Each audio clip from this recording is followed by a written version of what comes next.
Most people think when something isn't landing in a conversation, it's because we weren't clear enough. So naturally, we explain more detail, more context, more reasons. But when should we draw the line? At what point do we start losing authority? And how do we know we're actually being clear or just babbling? If you're new here, hi, I'm Tiffany, and this is a part of the Lead Yourself series. We're trying to build a framework to help us make better decisions at work and relationships without overreacting, disappearing, or losing influence. I'm sharing what I've learned along the way so you won't waste time and energy on the same mistakes and end up costing more than they should. After what we talked about in the last episode, about staying calm and not forcing things, you might think explaining ourselves is a better option. We're not pushing, we're not escalating, we're just explaining. But I started to notice something over time. When people don't force, they don't always become clearer. Sometimes they just talk longer.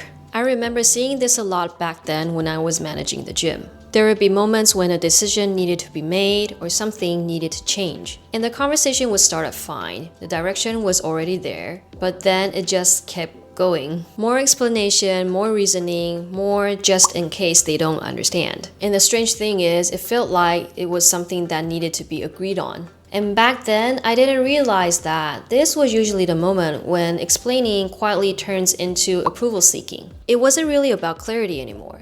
It was more like I was trying to make sure that everybody was okay with the decision. And I think this is where it gets tricky. Because nobody sits there thinking, I need approval right now. That's not how it feels. It just feels like we're being more considerate, more thorough, or trying to just avoid misunderstandings. But what others actually see is that we start adding more, not because the idea was unclear, but because we're not fully settled with how it might be received. If we connect these dots back to influence, this is where our impact starts to weaken. In the last episode, we talked about steadiness. And at that time, we were looking at it from the angle of not forcing a conversation or raising emotional pressure. But steadiness is also about saying something and being able to just leave it there. And this was something I needed to practice, because my default was also to explain more. I used to think that if I could just make my idea clearer, smoother, easier to understand, the people who are listening would be more willing to comply, since they understood the motive and reason behind the decision. But what actually happened was the exact opposite.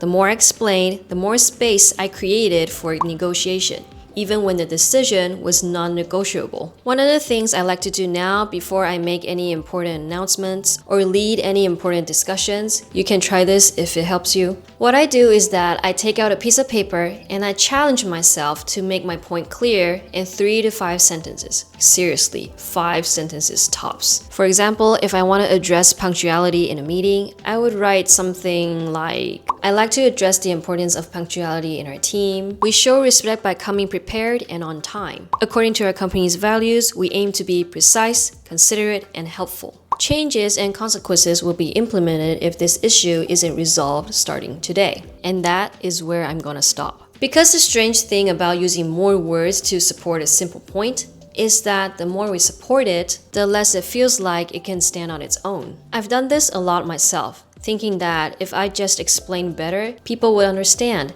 and everything would work out. But most of the time, it not only made the decision confusing, it also weakened my authority. And people don't always react to logic first. They react to that feeling. Now, this doesn't mean we stop explaining. Some things do need context. Some decisions do need alignment. But I think once we become more aware that sometimes more words might weaken our influence, we start being more intentional about when and how we elaborate. Instead of going with the flow and winging it in the meeting, we start asking better questions. Am I explaining myself or clarifying the details of the issue? Is the problem actually unclear, or I'm just trying to make it easier for others to accept the change? I think over-explaining is one of the patterns that's easy to miss, especially when we've always been taught that more explanation equals better communication. But sometimes the moment we start saying more than what needs to be said, our boundaries, influence, and authority start to blur. In the next episode, I want to talk about not just about the behavior, but also the thinking behind it. Because more words don't always create more clarity. Sometimes they do the opposite. And structure, most of the time, matters more than volume. We'll break down why that happens and what to do instead. Anyway, I'll see you in the next episode. Bye!